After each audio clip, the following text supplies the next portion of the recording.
Amém, glória a Deus. Graça e paz a todos. Mais uma rica oportunidade, junto aos meus irmãos, de poder ministrar aquilo que o Espírito comunicou ao meu coração e me alertou, e me exortou e me ensinou. E eu espero que isso possa ser verdade na vida dos meus irmãos também. Amém? O texto que eu vou trazer hoje, a gente tem bem essa relação do que o Espírito Santo estava fazendo agora, do mover dos dons, do derramar da presença do Senhor. E por que não águas profundas, conduzidas pelo Espírito Santo, onde nós podemos entrar e experimentar daquilo que muitos têm já experimentado e muitos anseiam experimentar, e muitos têm negligenciado essa parte da vida cristã. Amém? Então eu quero compartilhar com os irmãos o texto que está em Ezequiel 47. Toda a leitura vai ser dentro deste livro, vai ser do versículo 1 ao 12, e eu vou fazendo as paradas necessárias. Aqueles que forem achando e quiserem, podem se colocar em pé.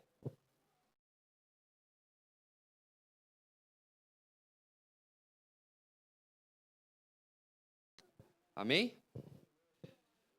Versículo 1. Depois disso, o homem me levou de volta à entrada do templo.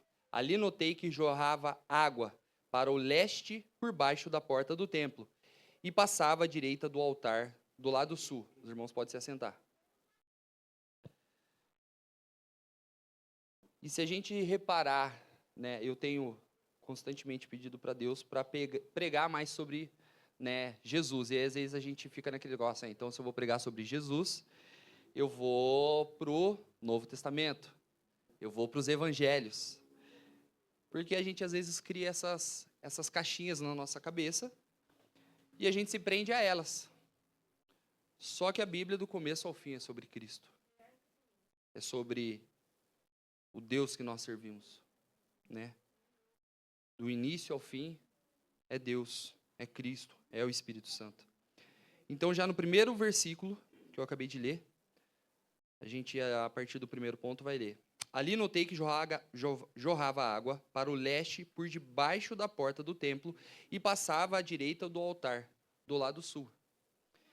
E aí em João 4 a gente vai ter a passagem da mulher samaritana e Jesus falando para ela: você deveria beber da água que eu vou te fornecer, da água que eu tenho, e ali jorrará a vida eterna. E em Romanos 8,34, a gente aprende que Jesus está à direita de Deus. Então, no finalzinho do versículo, se a gente se atenta, e a água jorrava de onde? Do templo e passava à direita do altar. É a água de Cristo. É a água que flui do nosso próprio Senhor. Já flui à direita do altar de Deus. Já estamos falando sobre Cristo no Antigo Testamento. E isso foi falando comigo e foi me trazendo.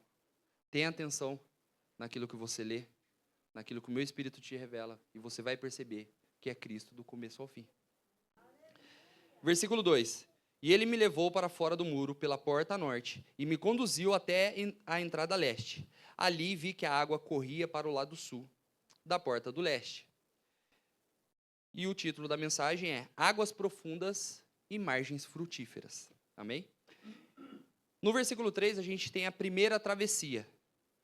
Sensibilidade ao convite de Deus e a um novo ambiente. Versículo 3. O homem me conduziu pela água e enquanto caminhávamos, ele ia medindo. Quando percorremos cerca de 500 metros, ele me levou para o outro lado do rio. E ali a água chegava aos tornozelos. Neste ponto, nós temos o primeiro contato com o rio de águas vivas. É notável que algo diferente começa a nos envolver, ainda que de maneira superficial. Se você puxar na sua memória, se você teve essa oportunidade de estar indo à praia, ou a um rio mesmo, você, ao pisar na água, você já vai perceber que algo foi modificado, ainda que superficial. Você já sente a presença nos seus pés. E esse é o nosso primeiro contato com Cristo. Quando a gente aceita Ele como nosso Senhor, no primeiro contato, ainda que de maneira superficial, a gente percebe que algo começa a nos envolver. Começa a trabalhar nas nossas vidas. E a gente ainda está naquela situação. O que é isso? Eu sinto algo diferente. Algo ainda superficial. Mas o que é? Então a gente não tem todo o discernimento, todo o entendimento, porque é o começo da caminhada. Mas a gente percebe algo acontecendo. A gente vai sentir um geladinho nos pés, no tornozelo. Fala, essa sensação é nova. Esse ambiente é novo. Mas a gente só vai para essa primeira etapa se a gente aceita que o homem, né, como é descrito por Ezequiel, ou o próprio Deus, ou o Espírito, como, né, o Espírito Santo, como você quiser chamar, você aceitar ser conduzido a águas profundas. Então nós precisamos aceitar o convite de ir para um ambiente novo. E esse convite vem de Deus. Na segunda parte da travessia, a gente já tem um ambiente familiar, mas de novas experiências.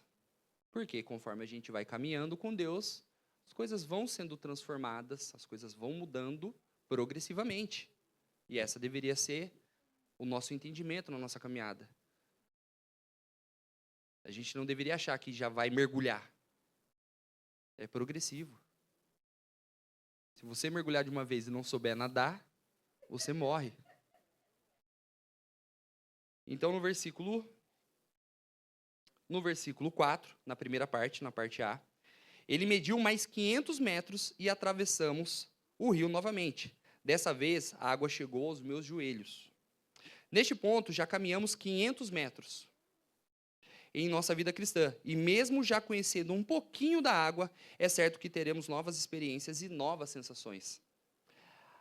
A água mostra um pouco mais da característica, mais gelada, sem tanta interferência externa.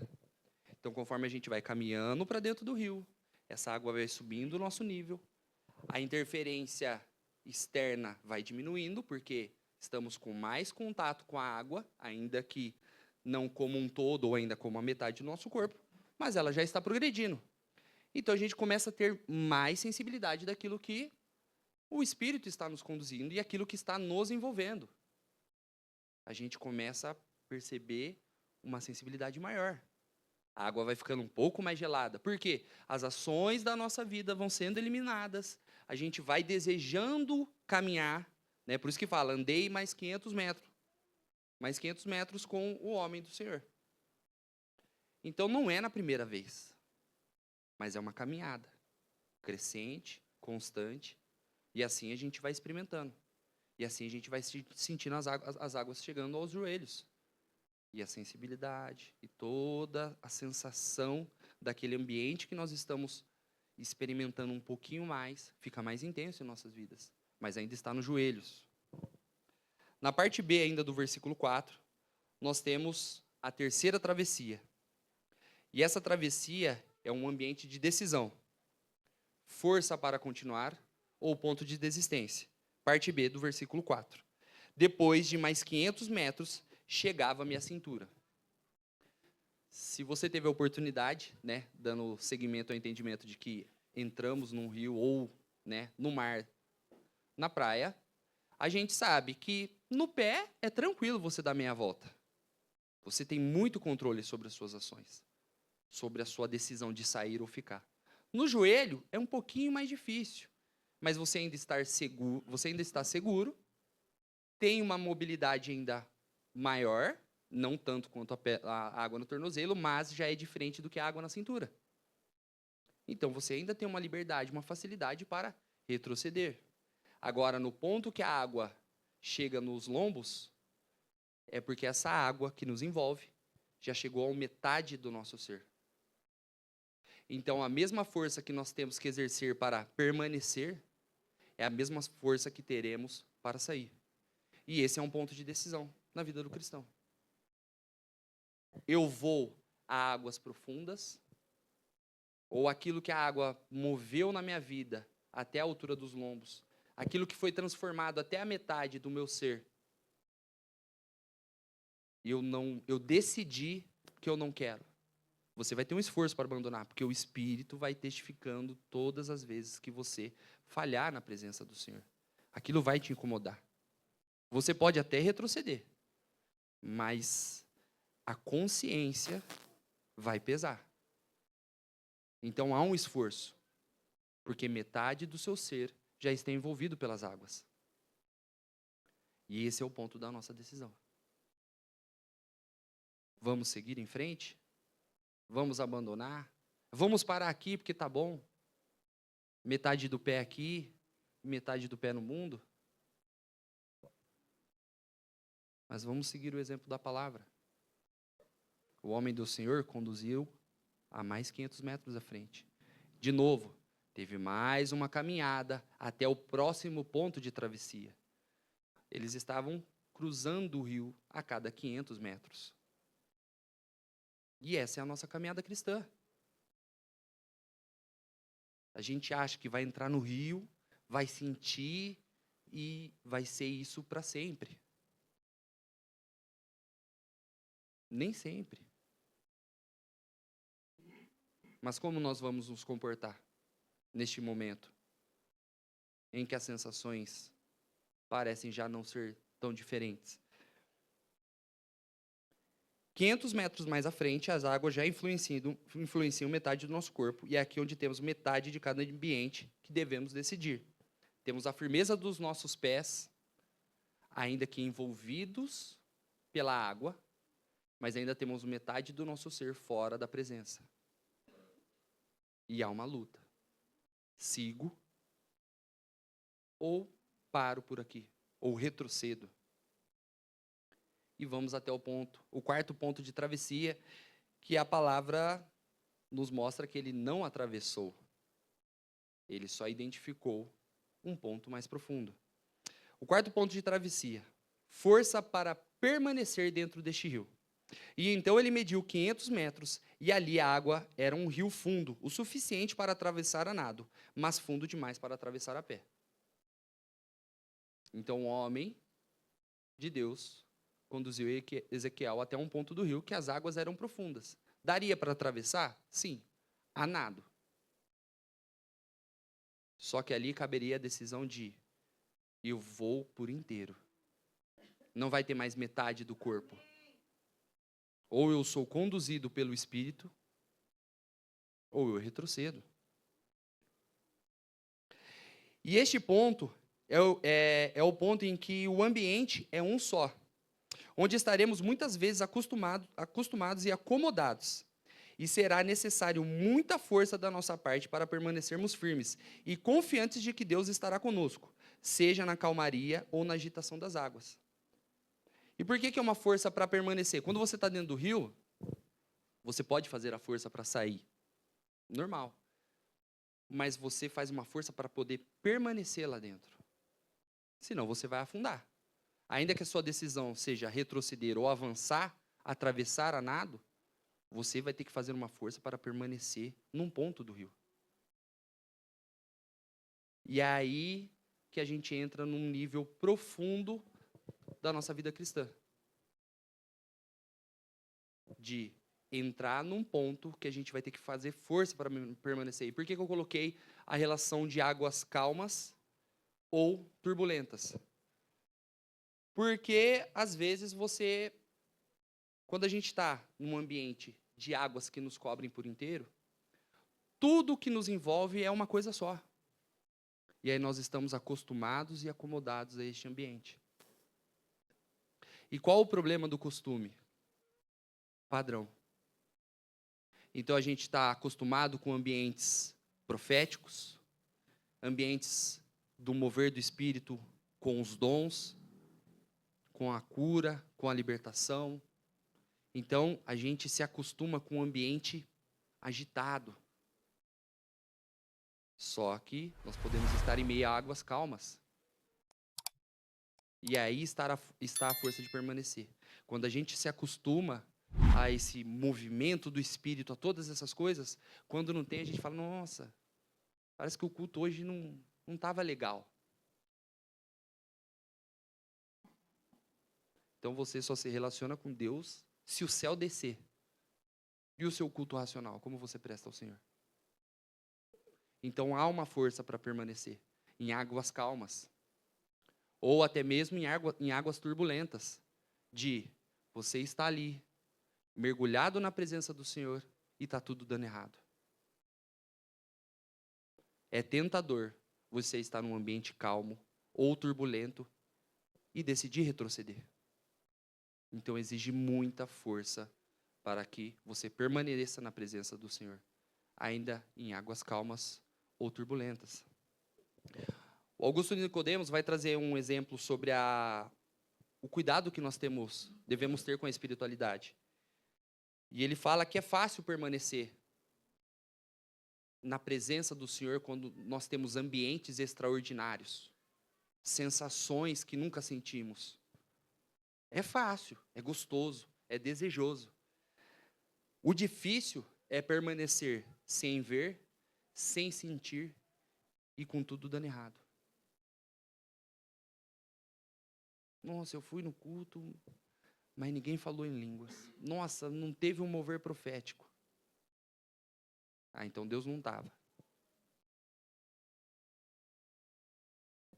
Então a gente já deve avaliar como temos prestado o nosso culto ao Senhor. Porque isso mostra o nosso interesse em estar num ambiente onde a gente está acostumado a receber a manifestação. E não é errado. Nós devemos desejar isso. Mas o Deus é o Deus que está no meio do fogo e da brisa suave. Nós temos que estar sensíveis para discernir a manifestação do poder, ainda que seja na calmaria. E confiar em Deus e perseverar em Deus, ainda que esteja dando tudo errado. E você fiel e obediente, em águas profundas. E eu achei muito interessante esse exemplo do Augusto Nicodemos. Ele fala, então a gente tem que ter cuidado. Porque a gente fica acostumado. O pastor Hernandes Dias Lopes traz numa pregação a relação de máscaras das pessoas dentro da igreja, né? E como as pessoas se comportam diante dessa máscara. E a máscara, a última máscara que ele cita, né? Comentei até com a Mariana na época, na verdade ela comentou comigo, é a máscara de que eu só me relaciono com Deus se eu servir Ele, se eu tiver alguma coisa para fazer. Eu não consigo servir Deus na calmaria. Eu não consigo servir a Deus se eu não estiver fazendo alguma coisa dentro da igreja. E como que a gente se deleita no Senhor? Em pastos verdejantes. Na calmaria. Então a gente também pode se acostumar a esse ambiente. Não, eu vou para a igreja porque eu tenho 1000 responsabilidades. Estamos nos relacionando de uma maneira com as coisas, mas não com Deus. Então a gente tem que ter esse cuidado. Mas a menção da jornada no rio é uma parte do contexto de Ezequiel. A gente comumente vê muitas palavras serem ministradas até esse ponto do processo da onde nos deixamos ser conduzidos pelo Espírito a águas profundas. E é como aquilo nos transforma conforme vamos nos aproximando, né? Nos aprofundando na presença de Deus. Mas como o texto não para aí, ele vai até o versículo 12, como eu disse no começo, continuemos. Ele me perguntou, filho do homem, você está vendo? E ele me levou de volta à margem do rio. Versículo 7. Ao voltar, fiquei surpreso de ver muitas árvores que cresciam dos dois lados do rio. Precisamos entender que o mesmo rio que de dentro dele nos envolve e nos faz experimentar mais de Deus, as suas margens nos mostram um propósito externo de crescimento com muitas árvores.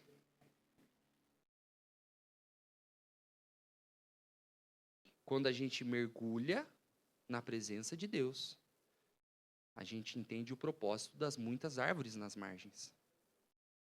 E o texto vai dando seguimento a isso. Versículo 8.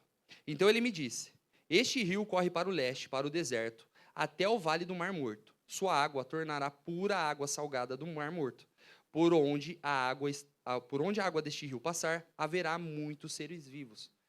Essa é uma profecia de Ezequiel que nós já temos visto se cumprir em Israel. Quem já assistiu Israel com a Aline, já viu. Por onde a água do rio passar, versículo 9, a água deste rio passar, haverá seres vivos. Então, nós já temos visto, né, no físico, aquilo que foi profetizado se cumprindo. Mas mais do que isso, aonde a presença do Senhor está, a sua criação manifesta o poder e a glória. Por isso que vai falar dos seres vivos neste ambiente. Então, aonde o rio passa, nós temos a manifestação da glória e do poder de Deus por meio da criação. Então, se nós entramos na presença do Senhor, se nós estamos neste rio, na nossa vida será manifesta a glória e o poder de Deus por meio da nossa vida, por meio da nossa conduta cristã. O Mar Morto ficará cheio de peixes, ainda no parte B do versículo 9. O Mar Morto ficará cheio de peixes, porque sua água se tornará pura, surgirá vida por onde esta água fluir. Então a água gera vida. A água que vem do lado direito do altar de Deus gera vida. E a gente volta para os textos do começo, em João e em Romanos. Que Cristo dá essa água. A água que gera vida. A água que transforma ambientes mortos em vida. Ambientes de manifestação da glória e do poder de Deus. Pescadores ficarão à margem do Mar Morto, versículo 10. Pescadores ficarão às margens do Mar Morto, desde Engedi e Englaim. As praias ficarão cobertas de redes, secando ao sol. O Mar Morto se aproxima. O Mar Morto se encherá dos peixes de toda a espécie, como os peixes do mar Mediterrâneo. Novamente, cumprimento da profecia. E isso tem avançado. Eles falam que todo dia nasce novos pontos de água, que eles chamam de bolainas, de água com vida. E essa água vem de Jerusalém em direção ao Mar Morto, como diz a profecia. E é interessante que os cientistas falam, eles têm algumas especulações de como está chegando o peixe numa boleina que surge do nada, e eles trazem que a questão dos animais que têm se alimentado de peixe, né, como se fosse as abelhas fazendo a parte de polinização e tudo mais, e levando uma semente para outra, assim tem sido feito com as ovas nesses lugares. Mas como essas águas têm surgido, não tem resposta. Então nós vemos a glória e o poder de Deus sendo manifesto. A água sendo gerada do nada e vida surgindo por meio dessa água. Mas os brejos e os pântanos não serão purificados, continuarão salgados. Versículo 11. A vida e a transformação são provenientes do rio de Deus. Fora dele não há transformação, purificação e salvação. Não há vida. Não há vida fora do rio que corre do lado direito do altar de Deus.